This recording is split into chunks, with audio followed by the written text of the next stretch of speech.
Jemaat sekalian, mari kita tundukkan kepala, kita masuk di dalam doa bersama-sama. Bapa di surga, kami bersyukur untuk waktu seperti ini ketika Engkau mengundang kami datang beribadah kepadamu. Kami boleh memuji, memuliakan nama-Mu, dan sekali lagi kami boleh mendengarkan sabda-Mu ya Tuhan. Tuhan, waktu-waktu seperti ini adalah waktu yang kami sangat butuhkan. Di dalam hidup kami, seringkali banyak hal membuat kami jauh dari Tuhan, membuat kami kehilangan fokus kami kepada Tuhan. Kami tidak lagi mementingkan kehadiran Tuhan di dalam hidup kami, baik karena alasan dosa dan keterbatasan kami, maupun karena alasan tantangan-tantangan dari luar, tantangan-tantangan dari iblis dan dari dunia yang berdosa ini yang membawa kami jauh dari Tuhan. Karena itu kami membutuhkan waktu-waktu seperti ini. Kami membutuhkan duduk diam, mendengarkan firman-Mu sekali lagi, supaya hidup kami boleh kembali lagi disinkronisasi sesuai dengan kehendak dan firman-Mu ya Tuhan. Tolong setiap kami pada pagi hari ini, baik yang berbicara maupun kami yang mendengarkan, supaya kami sama-sama boleh mendapatkan berkat dari firman Tuhan. Kami tidak mau pulang dengan sia-sia, tetapi kami mau pulang membawa berkat dari Tuhan.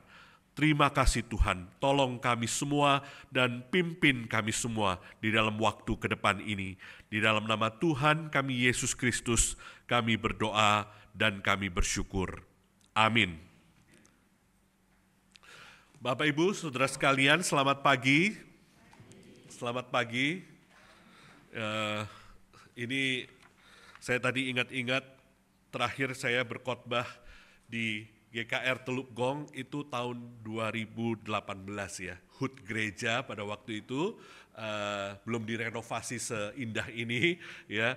2018 berarti berapa tahun yang lalu ya? Berarti sudah 7 tahun yang lalu ya, 7 tahun yang lalu.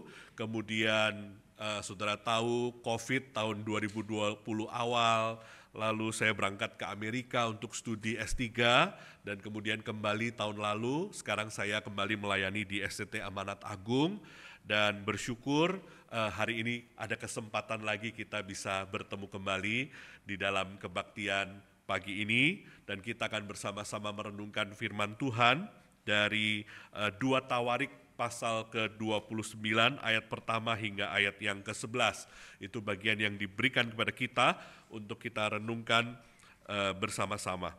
Mari kita buka Alkitab kita masing-masing dan saya akan membacakannya bagi kita. Ini adalah dasar dari pemberitaan firman Tuhan pada pagi hari ini. Terambil dari 2 Tawarik pasal ke-29 ayat yang pertama hingga ayat yang ke-11. Tema yang diberikan kepada kita adalah belajar dari Raja Hizkia. Demikian firman Tuhan ayat pertama. Hizkia berumur 25 tahun pada waktu menjadi raja, dan selama 29 tahun ia memerintah di Yerusalem. Nama ibunya Abia, anak Sakaria. Ia melakukan yang benar di mata Tuhan, sama seperti yang dilakukan Daud, bapa leluhurnya.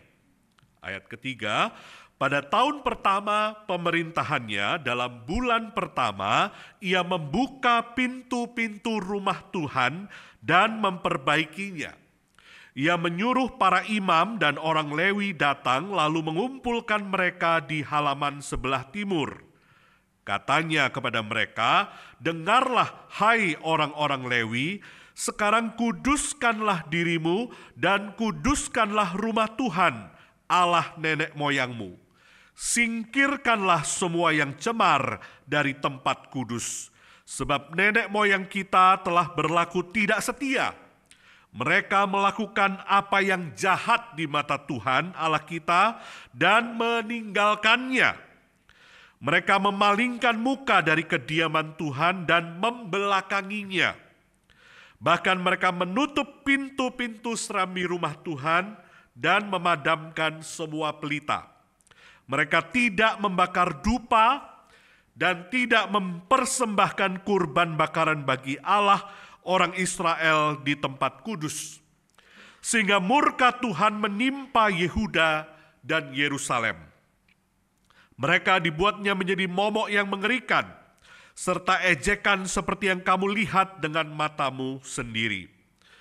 Karena hal itulah nenek moyang kita tewas oleh pedang, dan anak-anak kita, lelaki dan perempuan beserta para istri kita menjadi tawanan.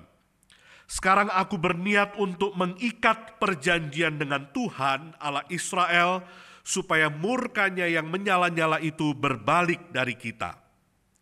Anak-anakku, sekarang janganlah kamu lengah, karena kamu telah dipilih Tuhan berdiri di hadapannya, melayani Dia untuk menyelenggarakan ibadah dan membakar kurban baginya. Demikian firman Tuhan bagi kita pada pagi hari ini. Bapak Ibu Saudara sekalian, bagi kita umat Kristen Protestan, bulan Oktober adalah bulan yang spesial. Karena di bulan Oktober kita merayakan peringatan Hari Reformasi. Reformasi Protestan itu terjadi dimulai pada tahun 1517 di abad ke-16.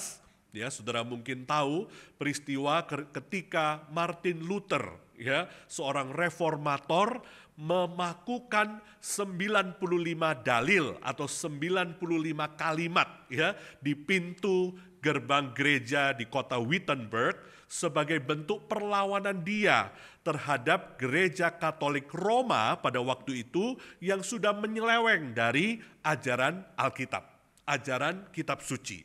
Karena mereka mengajarkan bahwa keselamatan itu bisa dibeli dengan membeli surat pengampunan dosa atau surat indulgensia, ya. Nah, dari situlah kemudian reformasi itu menjalar mulai dari Jerman ke seluruh Eropa, bahkan mempengaruhi seluruh dunia, sehingga kekristenan tidak sama lagi, ya. Kekristenan menjadi berubah karena peristiwa reformasi itu. Saudara, ada semboyan yang sangat penting di dalam reformasi yang saudara mungkin tahu, yaitu semboyan Semper Reformanda, bahwa gereja reform atau gereja yang mengaku sebagai gereja reformasi itu haruslah terus-menerus mereformasi dirinya. Ya, kita bicara sekarang tentang seri reformasi gereja, ya. Gereja yang sejati menurut semboyan ini adalah gereja yang terus-menerus mengintrospeksi diri. Gereja yang terus-menerus menguji diri.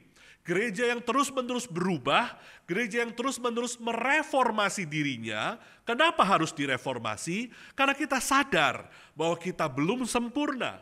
Karena kita sadar bahwa kita masih penuh dengan dosa dan kesalahan. Kadang-kadang kita memilih jalan yang keliru, baik sebagai pribadi, sebagai orang percaya, maupun sebagai gereja. Karena itu dari waktu ke waktu kita terus-menerus harus mereformasi diri kita. Nah, itulah artinya Semper Reformanda, gereja yang terus-menerus direformasi. Nah, saudara, hari ini kita mau belajar dari Raja Hizkia, ya, seperti tema kita, untuk melihat apa pelajaran-pelajaran yang bisa kita ambil dari kehidupan Raja Hizkia, dan bagaimana nanti kita sebagai gereja bisa belajar dari situ untuk menjadi gereja dan gereja yang terus-menerus mengalami reformasi. Gereja yang terus-menerus diubahkan. Semakin hari semakin serupa Kristus. Semakin hari semakin dekat dengan firman Tuhan. Nah, itu yang akan kita lihat pada pagi hari ini. Saudara, dari bagian yang tadi kita baca, konteks dari pemerintahan Raja Hizkia, saya teringat akan satu kalimat, ya. Kalimat ini sering dikutip di dalam literatur-literatur. Kalimatnya berbunyi begini, saudara sekalian. It was the best of times and it was the worst of times. Terjemahannya, itu adalah masa yang terbaik, sekaligus itu adalah masa yang terburuk. Kalimat ini sebetulnya diambil dari novelnya Charles Dickens. Charles Dickens itu seorang penulis sastrawan dari Inggris, saudara sekalian. Di dalam sebuah bukunya, dia mengawali dengan kalimat ini. Di dalam sebuah novelnya yang berjudul A Tale of Two Cities, dia mengatakan kalimat ini, it was the best of times, tetapi juga it was the worst of time. Ini adalah waktu yang terbaik sekaligus waktu yang terburuk. Nah, Charles Dickens waktu mengatakan kalimat itu, dia sedang ingin menulis di novelnya itu tentang kondisi kota London dan kota Paris. Ya, di akhir abad ke-18 pada waktu itu, kondisi yang begitu carut-marut, kondisi yang penuh dengan pergolakan, kondisi yang penuh dengan kegelapan, penuh dengan krisis. Tetapi dia mau mengatakan justru di dalam saat-saat yang paling gelap saat itu, ketika Inggris dan Perancis sedang dalam begitu banyak krisis dan pergolakan, justru disitulah ada pengharapan. Justru disitulah ada secercah harapan. Disitulah justru nanti terjadi revolusi Prancis di akhir abad ke-18 yang kemudian mengubahkan wajah Eropa pada waktu itu. Jadi saudara sekalian, dia mau mengatakan bahwa kadang-kadang saat yang paling gelap justru menjadi kesempatan bagi munculnya pengharapan, munculnya satu titik terang, munculnya satu fajar baru, satu era baru. Nah, saudara, kenapa saya teringat kalimat itu? Karena masa pemerintahan Raja Hizkia juga seperti itu. Ini adalah masa yang sangat gelap di dalam sejarah Israel. Saudara, Hizkia itu memerintah setelah kerajaan Israel itu terpecah menjadi dua. Saudara tahu sejarah itu ya. Jadi setelah Daud, kemudian Salomo, setelah Salomo mati kerajaannya pecah jadi dua. Kerajaan utara dan kerajaan selatan. Kerajaan utara itu disebut kerajaan Israel, kerajaan selatan itu disebut kerajaan Yehuda. Nah, setelah 12 raja, 1, 2, 3, 4, 5, sampai 12, nanti saudara hitung sendiri ya. Nah, maka muncullah Raja Hizkia ini. Nah, Raja Hizkia ini muncul di dalam tantangan yang sangat berat. Pergolakan yang luar biasa. Ini adalah kondisi ketika kerajaan Yehuda dalam kegelapan. Kenapa? Karena mereka menghadapi tantangan dari Asyur. Asyur waktu itu adalah bangsa asing, bangsa yang tidak mengenal Tuhan, yang merongrong bangsa-bangsa kecil seperti kerajaan Yehuda ini. Dari dalam sendiri kondisi ekonomi politik juga tidak stabil, kondisi kerohanian juga buruk, moral buruk, spiritualitas buruk ya. Jadi umat Tuhan sudah tidak lagi beribadah kepada Tuhan, mereka menyembah kepada berhala, dan mereka menyembah berhala itu gara-gara siapa? Gara-gara raja sebelumnya, yaitu ayah dari Raja Hizkia ini. Ditulis di dalam 2 Tawarik pasal 28, Raja Ahaz. Ahaz membawa umat Tuhan itu justru menyembah berhala dan tidak lagi menyembah kepada Tuhan. Saudara, di tengah-tengah kondisi inilah kemudian Hizkia ini muncul. Hizkia ini adalah bisa dikatakan raja yang terbaik dari kerajaan selatan setelah Daud dan Salomo. Dan disitulah dia kemudian membawa perubahan, membawa satu reformasi ya di tengah-tengah kehidupan umat Tuhan bangsa Yehuda pada waktu itu. Saudara sekalian, dikatakan di dalam ayat pertama tadi, dia menjadi raja di usia yang sangat muda, 25 tahun, dan dia memerintah cukup lama, 29 tahun. Ya. Dan kontras dengan ayahnya Ahaz, Ahaz itu dikatakan di dalam pasal 28 ayat keempat, 24 dia menutup pintu rumah Tuhan. Sedangkan Hizkia dikatakan membuka kembali pintu-pintu rumah Tuhan itu. Nah, ini nanti kita akan lihat apa signifikansinya. Apa pentingnya buka tutup pintu, kok pentingnya apa gitu ya. Tetapi ini sangat penting saudara sekalian. Karena ini melambangkan membuka atau menutup kehadiran Tuhan di tengah-tengah umatnya. Kemudian di ayat 2 dikatakan saudara sekalian, ia melakukan yang benar di mata Tuhan sama seperti yang dilakukan siapa? Daud, bapak leluhurnya. Saudara, kalau baca kitab Tawarik, ya, kitab Tawarik itu sangat memandang figur Daud dan Salomo itu menjadi figur yang penting. Figur Daud dan Salomo itu figur ideal, patron yang harus diikuti oleh semua raja-raja berikutnya. Jadi raja-raja berikutnya itu dievaluasi berdasarkan apakah mereka hidup seperti Daud atau seperti Salomo atau tidak. Ya, jadi dikatakan di sini bahwa dia itu hidup sesuai dengan hidup benar di mata Tuhan seperti Daud dan Salomo. Dan khususnya di sini dikatakan seperti Daud. Saudara, ini adalah satu hal yang penting. Tidak ada raja yang lain sebelum Raja Hizkia yang dikatakan seperti Daud, seperti bapak leluhurnya, gitu ya. Kalau kita baca di pasal 27 dikatakan Raja Yotam itu melakukan yang benar di mata Tuhan seperti ayahnya, Uzia. Lalu dikatakan di pasal 26, Uzia itu melakukan yang benar seperti ayahnya, Amasya. Tapi hanya Hizkia yang dikatakan dia melakukan yang benar bukan seperti papanya, bukan seperti engkongnya, bukan seperti opanya, tapi seperti Daud, bapak leluhurnya.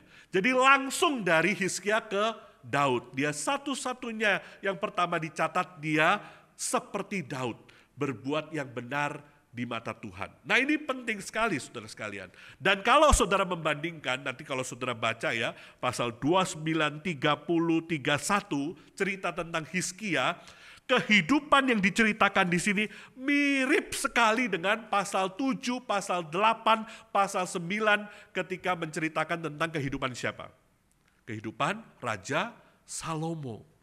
Artinya penulis Tawarik ini mau memberitahu kepada kita bahwa hidupnya Hizkia itu seperti nenek moyang mereka, yaitu seperti Raja Daud dan Salomo yang hidup di hadapan Tuhan, yang mengikat perjanjian dengan Tuhan, yang hidupnya menghadap Tuhan, yang hidupnya menyembah kepada Tuhan. Ini adalah raja bisa dikatakan yang terbaik dari kerajaan selatan yang hidup sesuai dengan keinginan Tuhan. Saudara, dia bukan pribadi yang sempurna. Nanti di pasal-pasal berikutnya saudara bisa baca dia pun punya kekurangan. Ya, dia manusia yang punya kekurangan, dia raja yang punya kekurangan. Tapi di sini kita belajar satu teladan bahwa dia hidup sama seperti yang dilakukan Daud, yaitu hidup benar di mata Tuhan. Saudara, di sini kita mempelajari satu hal penting tentang reformasi ya. Reformasi yang sejati, reformasi gereja yang sejati, di sini kalau kita mau belajar dari Raja Hizkia ya. Pelajaran pertama adalah reformasi itu sebetulnya bukan menciptakan sesuatu yang baru. Reformasi itu bukan menciptakan inovasi-inovasi seperti yang belum pernah ada sebelumnya. Reformasi yang sejati itu adalah justru melihat ke belakang, kembali kepada kesetiaan kita kepada Allah dan kepada firman-Nya. Ya, seringkali kita hari ini mengatakan kita mau reformasi. Ya, gereja kita harus reformasi, gereja kita harus berubah, gereja harus berubah. Betul, gereja harus terus berubah. Gereja kita harus bertobat. Betul, ada hal-hal yang gereja kita harus bertobat, gereja kita harus melakukan reformasi, tetapi reformasinya ke arah mana? Reformasinya dengan standarnya siapa? Apakah reformasi kita mengikuti arus dunia misalnya? Apakah dunia berubah lalu gereja harus terus-menerus mengikuti dunia yang berubah? Di sini kita diingatkan saudara sekalian, peristiwa reformasi Hizkia mengingatkan kepada kita, dia hidup benar sesuai dengan apa yang dilakukan nenek moyangnya di hadapan Allah. Hidup benar di hadapan Allah. Artinya ketika kita melakukan reformasi, kita harus mereformasi diri kita, apakah diri kita sesuai tidak dengan kehendak Allah, sesuai tidak dengan firman Tuhan, sesuai tidak kita hidup benar di hadapan Tuhan. Reformasi itu bukan menciptakan sesuatu yang baru, berinovasi, kreatif, seberapa cepat kita mengikuti perubahan zaman, tidak. Tetapi seberapa setia kita kembali kepada Alkitab dan kembali kepada Allah. Jadi reformasi yang sejati itu bukannya innovation, tetapi adalah faithfulness, kesetiaan kita kembali kepada firman. Nah, itu juga yang dilakukan oleh Martin Luther, John Calvin, para reformator pada zaman itu. Mereka bukan mau menciptakan ajaran yang baru. Nah, mereka justru dituduh oleh orang-orang Katolik Roma pada waktu itu. John Calvin, Martin Luther, ya, dan reformator yang lain, mereka dianggap sebagai bidat.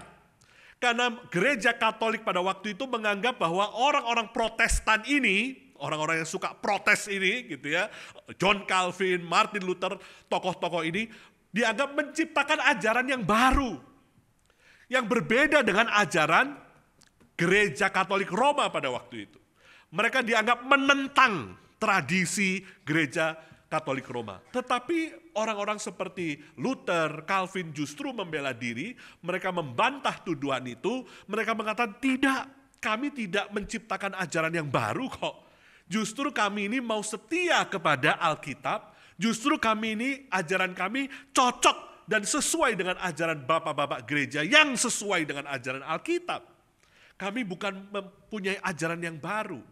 Ya, di sini kita belajar, reformasi gereja itu bukan kita terus-menerus mau berubah, mengikuti arus zaman. Tetapi justru kita berubah semakin setia dengan firman Tuhan. Ini yang pertama. Saudara, kemudian dikatakan di dalam ayat 3, apa yang Hizkia lakukan?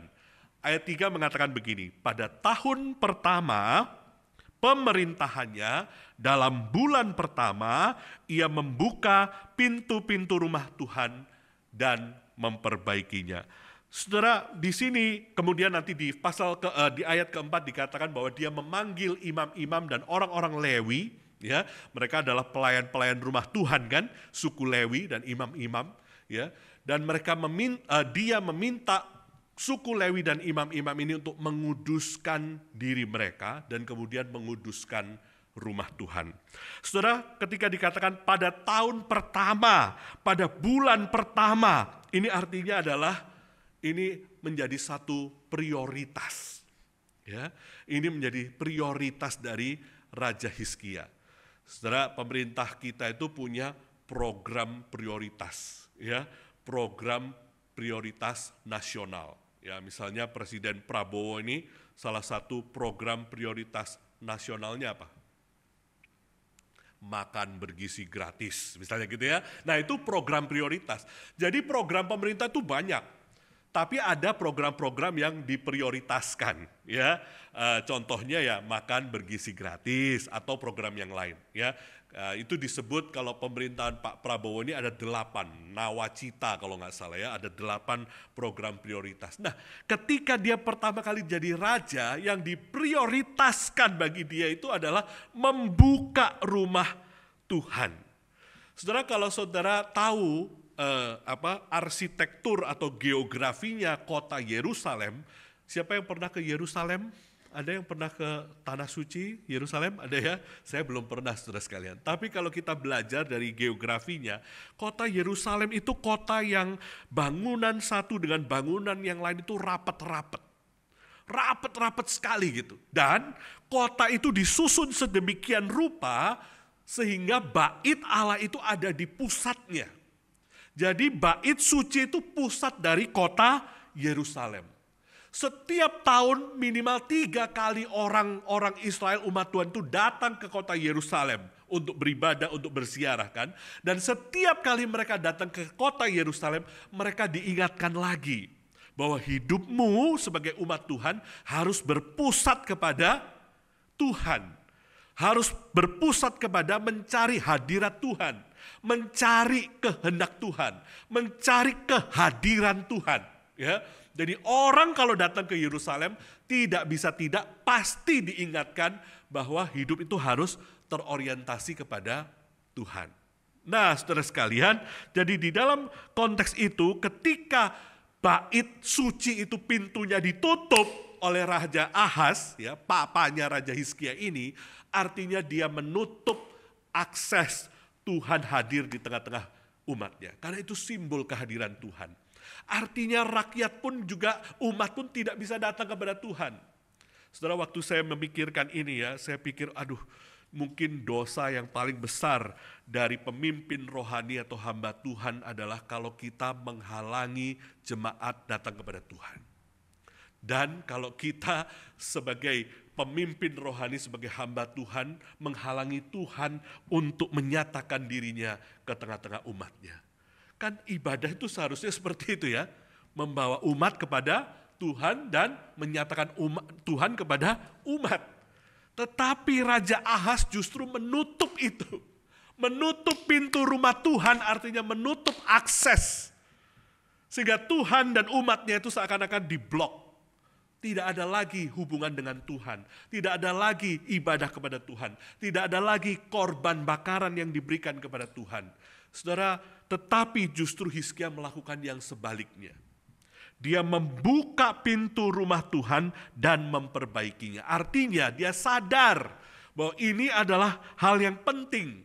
Dia membuka rumah Tuhan, itu artinya sebuah tindakan yang sangat revolusioner, karena itu artinya kembali mencari hadirat Tuhan, kembali membawa umat Israel ini, umat Yehuda ini, kembali berjumpa dengan Tuhan. Saudara, apa yang kita bisa pelajari di sini? Beberapa hal. Pertama adalah masalah prioritas. Tadi kita sudah bicara masalah prioritas.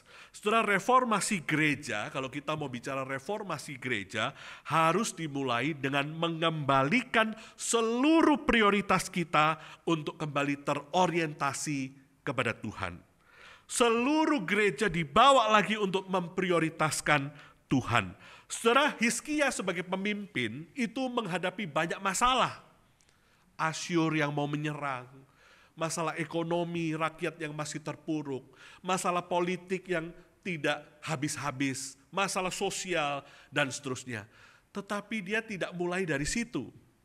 Hizkia tidak mulai dengan, waktu dia memulai pemerintahannya sebagai raja, dia tidak mulai dengan menyusun strategi perang. Bagaimana menghadapi Asyur. Dia tidak mulai dengan menyusun strategi politik. Bagaimana menyusun kekuatan-kekuatan supaya kita bisa bekerja sama menghadapi Asyur. Tidak.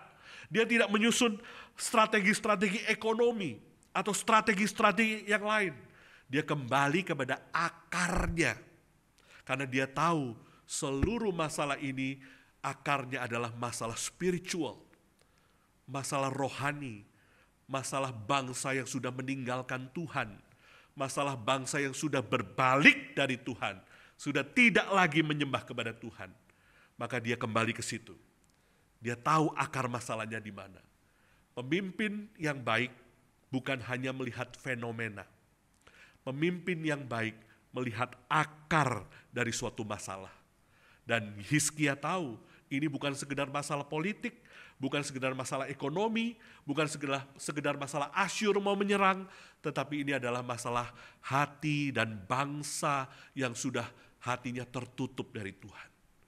Maka membuka pintu bait suci itu melambangkan membuka kembali hati kita kepada Tuhan. Ini yang pertama. Saudara, kalau kita hari ini menghadapi pergumulan, permasalahan, jangan kita cepat-cepat cari solusi. Tetapi mari kita belajar cepat-cepat cari Tuhan. Kalau kita bergumul, kita ada masalah, seringkali kita cari apa dulu? Cari solusi dulu bukan? Nanti baru cari Tuhan. Anak kita panas, ini lagi musim sakit ya. Saya sendiri ini lagi hidung mampet gitu ya. Lagi musim sakit di sekolah, gantian anak-anak sakit begitu ya. Waktu ada masalah, kita langsung, anak kita sakit, langsung kita cari dokter, cari obat gitu ya. Kita kapan cari Tuhannya? Nanti setelah cari obat selesai, cari solusi selesai, baru kita ingat, ya udah kita berdoa sama Tuhan supaya cepat sembuh misalnya begitu ya. Kita lebih cepat cari Tuhan atau cari solusi, saudara sekalian? Seringkali kita lebih cepat cari solusi dulu. Nah, kita diingatkan di sini, saudara sekalian. Ketika kita menghadapi pergumulan, seberat apapun itu, cari Tuhan dulu. Amin. Katakan kepada sebelahmu, cari Tuhan dulu. Ayo, ayo ditepok bahunya ya. Cari Tuhan dulu, ya. Bukan cari solusi dulu. Ya. Selain itu, saudara sekalian, setelah Hizkia mencari Tuhan dulu, bukan mencari solusi dulu, ya. Kemudian apa yang dia lakukan? Ini adalah yang kedua tadi yang pertama masalah prioritas, kedua adalah masalah orientasi. Dia membawa Tuhan kembali menjadi pusat, ya, menjadi orientasi dari seluruh bangsanya ini. Saudara, jadi kita di sini belajar reformasi itu bukan pertama-tama soal program. Reformasi itu bukan pertama-tama soal reformasi organisasi. Kalau hari ini gereja ada masalah, wah kita cari ini masalahnya apa ya? Masalah strukturnya, masalah organisasinya, masalah budgetnya, masalah programnya mungkin kurang bagus, masalah orangnya, personalianya, wah banyak ya kita analisa. Tetapi reformasi itu pertama-tama harus mencari kehadiran Tuhan dulu. Dan dengan Tuhan sebagai pusatnya, maka reformasi itu mulai berjalan. Karena sekarang pusatnya sudah benar, ya. Saudara, di dalam bahasa Inggris itu ada kata disaster. Disaster itu artinya apa? Bahasa Indonesianya apa? Jenis? Bahasa Indonesianya apa? Jenis ini mahasiswa saya ya. Jadi saya berhak nanya kepada dia ya. Apa bahasa Indonesianya? Bencana, ya. Disaster itu bencana, ya. Keadaan disaster misalnya apa? Bencana apa? Misalnya banjir, bencana gempa bumi dan sebagainya, bencana. Saudara tahu nggak kata disaster itu dari bahasa Latin disastrum, itu dari dua kata, dis dan aster. Dis itu artinya nggak ada, tidak ada, ya. Aster itu apa? Aster itu bintang. Jadi disaster itu adalah kondisi tidak ada bintang. Tidak ada cahaya, kondisi yang gelap, yang benar-benar gelap. Tidak ada cahaya terang, itu disaster. Kalau hidup kita ini gelap, gak ada terang, itu bencana, betul gak?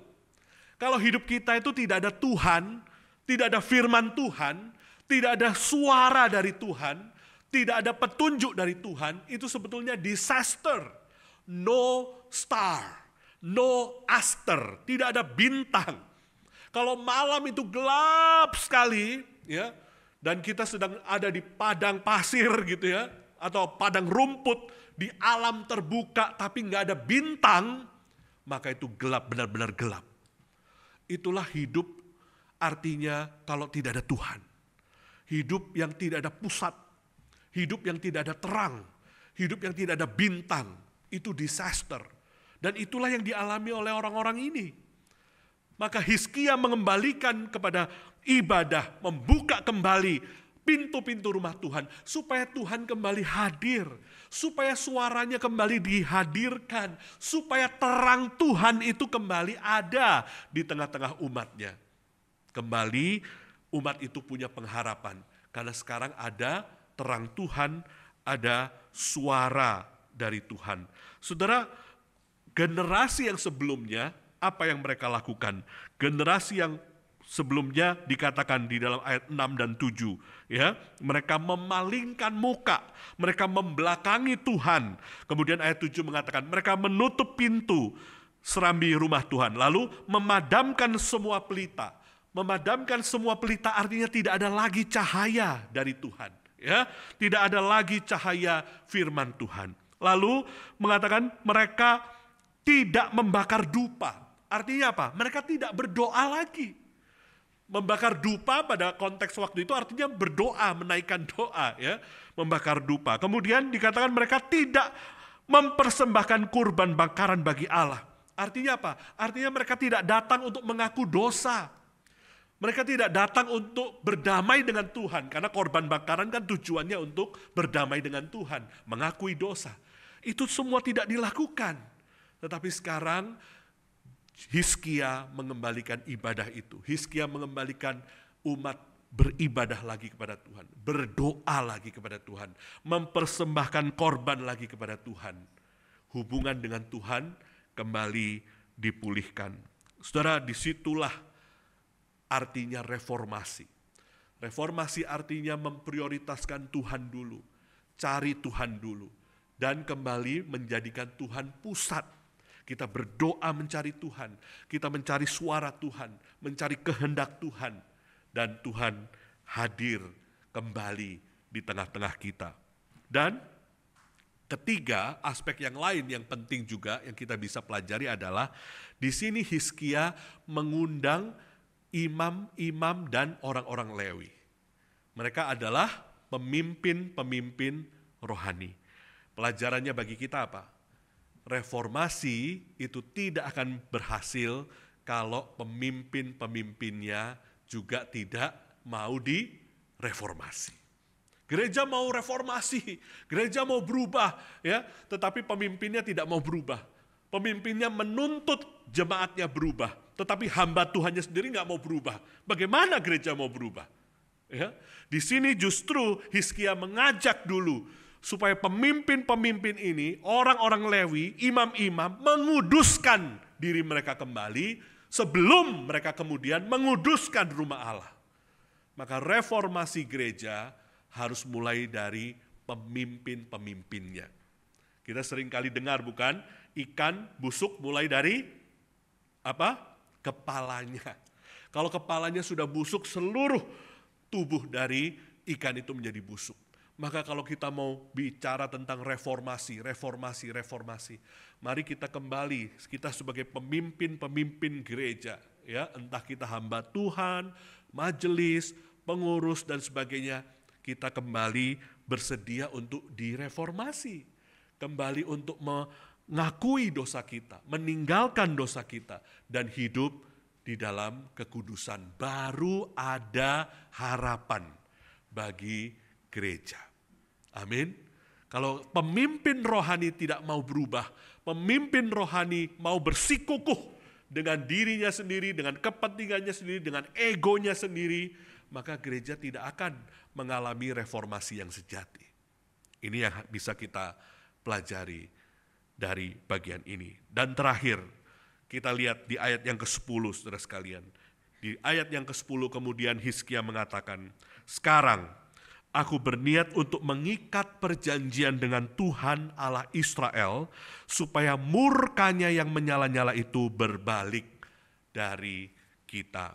Saudara, ada satu kata yang menarik dalam terjemahan di dalam bahasa aslinya, yaitu kalau diterjemahkan ke dalam bahasa Inggris, ESV cukup dekat menerjemahkan now, it is in my heart to make a covenant with the Lord. Ada kata hati di situ kalau kita lihat bahasa aslinya, ya. Sekarang di dalam hatiku. Bahasa Indonesia menerjemahkan sekarang aku berniat. Nggak salah juga, niat itu maksudnya niat yang keluar dari hati, ya. Jadi reformasi Hizkia ini bukan sekedar reformasi yang dia lakukan hanya sekedar bikin peraturan baru, bikin undang-undang baru, begitu ya, bikin program baru, tidak. Tetapi ini betul-betul keluar dari hatinya. It is in my heart. Ini keluar dari hatiku dan aku mengakui bahwa generasi yang sebelumnya, nenek moyangku sudah bersalah di hadapan Tuhan, sudah menutup rumah-rumah Tuhan, sudah tidak lagi berdoa, tidak lagi mempersembahkan korban, tidak lagi menyalakan lilin, tidak lagi menyalakan dupa. Aku mengaku di hadapan Tuhan. Dari hatiku aku mengaku bersalah di hadapan Tuhan. Nah, ini yang dia lakukan, saudara sekalian. Jadi pengakuan dosa itu keluar dari dalam hatinya, dan dia mengajak seluruh umat Tuhan nanti untuk juga mengalami perubahan, mengalami reformasi yang bukan sekedar reformasi dari luar.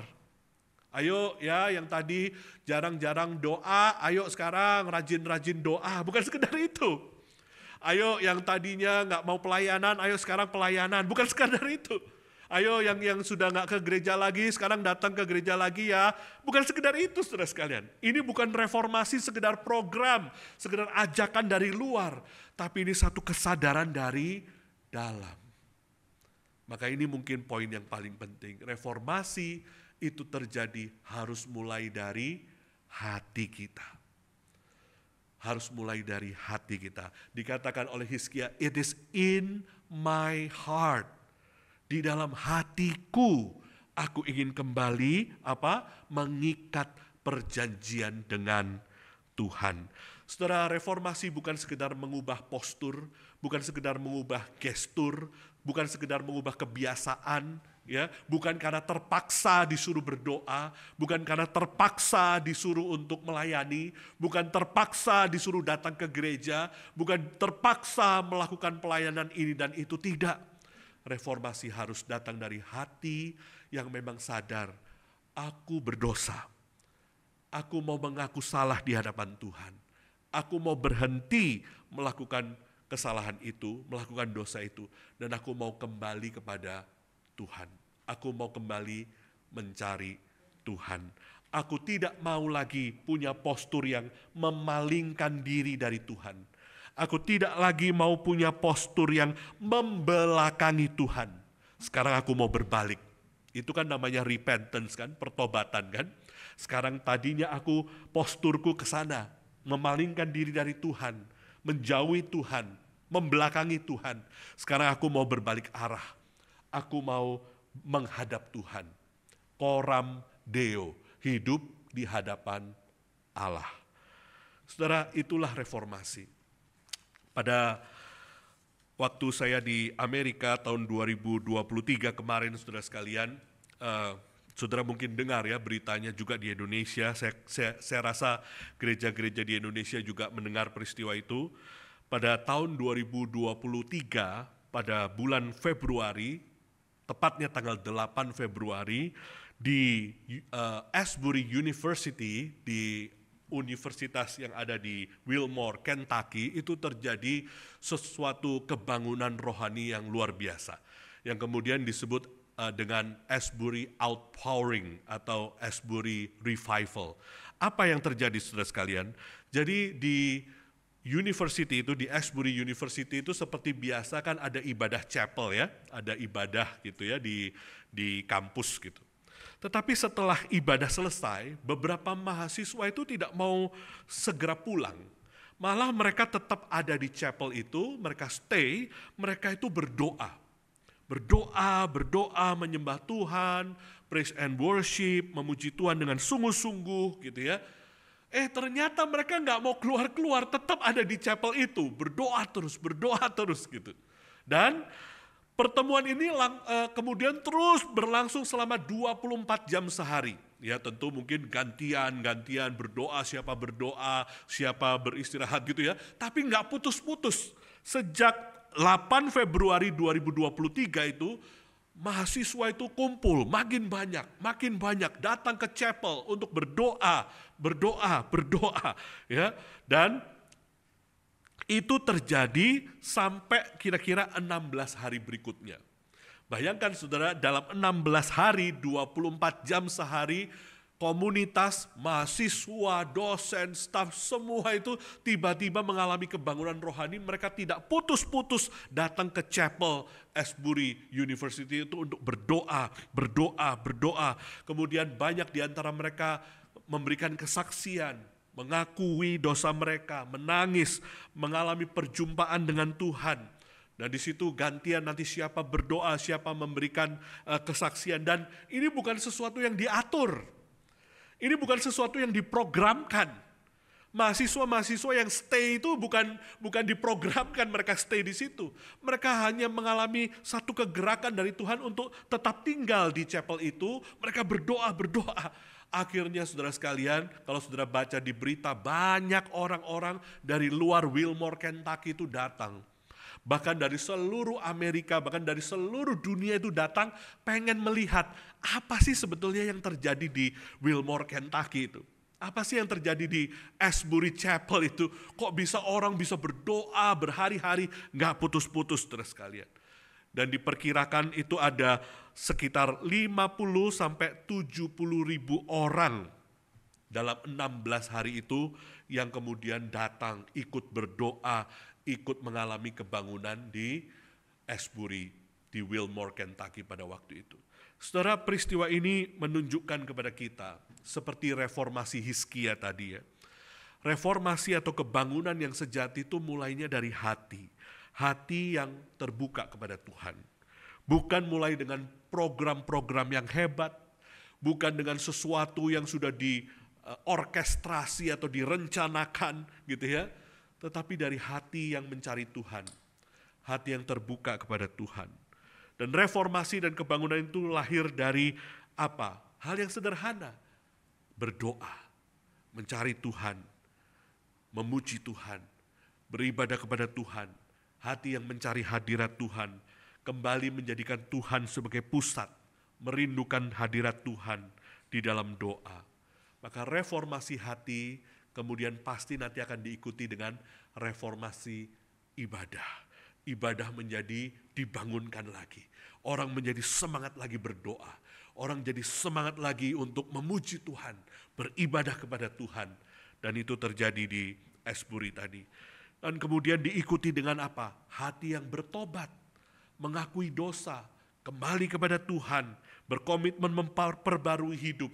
Dan akhirnya saudara sekalian, seperti peristiwa di Asbury itu, dari kota kecil Wilmore, saudara, saya pernah pergi ke tempat itu ya, Asbury University di Wilmore, Kentucky. Itu saudara kalau ke situ, saudara akan lebih banyak sapi daripada lihat orang. Itu daerah artinya daerah peternakan yang di mana-mana ya, orangnya sangat sedikit, itu kota kecil. Kebanyakan itu tempat-tempat peternakan, pertanian gitu saudara sekalian. Tapi dari kota yang kecil Wilmore, Kentucky itu, ya tadi dikatakan berapa? 50.000 sampai 70.000 orang datang ke situ, ikut berdoa, melihat langsung bagaimana Tuhan bekerja di kebangunan rohani itu. Lalu mereka masing-masing kembali ke tempatnya. Dan itu menjadi inspirasi memberkati banyak orang. Orang jadi sadar lagi, harus cari Tuhan. Orang jadi sadar lagi, kita harus bertobat. Kita harus lebih sungguh-sungguh mencari firman Tuhan. Dan menjadi dampak bagi banyak orang, menjadi dampak bagi masyarakat. Saudara, reformasi gereja mulai dari mana? Mulai dari hati. Dari hati yang mencari Tuhan, dari hati yang kembali mau beribadah kepada Tuhan, berdoa kepada Tuhan, mencari hadirat Tuhan, kemudian muncullah hati yang bertobat, hidup kudus, dan hidup kudus itu kemudian menjadi dampak bagi banyak orang. Hari ini kalau gereja kita, kalau hidup pribadi kita mau diperbarui oleh Tuhan, mau direformasi oleh Tuhan, maka kembali kepada hal yang sederhana, kembali mulai dari hati. Seperti Hizkia mengatakan, it is in my heart. Bukan sekedar rutinitas, bukan sekedar formalitas, bukan sekedar program. Tapi aku punya kerinduan, aku sadar aku bersalah di hadapan Tuhan. Maka in my heart, aku mau mencari Tuhan lagi. Mau hidup menghadap Tuhan lagi. Dan dari situlah reformasi, pembaruan akan terjadi di dalam hidup kita, di dalam gereja kita. Mari kita berdoa. Mari masing-masing mengambil waktu di hadapan Tuhan untuk berdoa secara pribadi, bersyukur untuk firman yang sudah kita dengar, dan minta Tuhan untuk menolong kita meneladani Hizkia yang berani menjadi pemimpin rohani yang mendatangkan reformasi kembali kepada Tuhan. Bapa di surga, kami bersyukur untuk waktu ini Tuhan sudah memberkati kami. Terima kasih untuk firman-Mu. Tolong kami untuk kembali mengoreksi, menilik, memeriksa hati kami. Apakah selama ini kami sudah menjauh dari Tuhan, membelakangi Tuhan, memalingkan muka kami dari Tuhan, dan melakukan hal-hal yang justru mendukakan hati Tuhan. Kami mau terus-menerus direformasi Tuhan. Kami mau terus-menerus diubahkan, datang kepada Tuhan, mengakui dosa kami, dan menjadi orang-orang yang kembali hidup sesuai dengan firman-Mu. Tolong gereja-Mu Tuhan, tolong kami semua, supaya kami boleh menjadi gereja yang terus-menerus diubahkan, menjadi semakin serupa dengan Kristus Tuhan kami, dan semakin menyenangkan Engkau. Di dalam nama Tuhan kami Yesus Kristus, Tuhan dan Juru Selamat kami yang hidup, kami berdoa. Amin.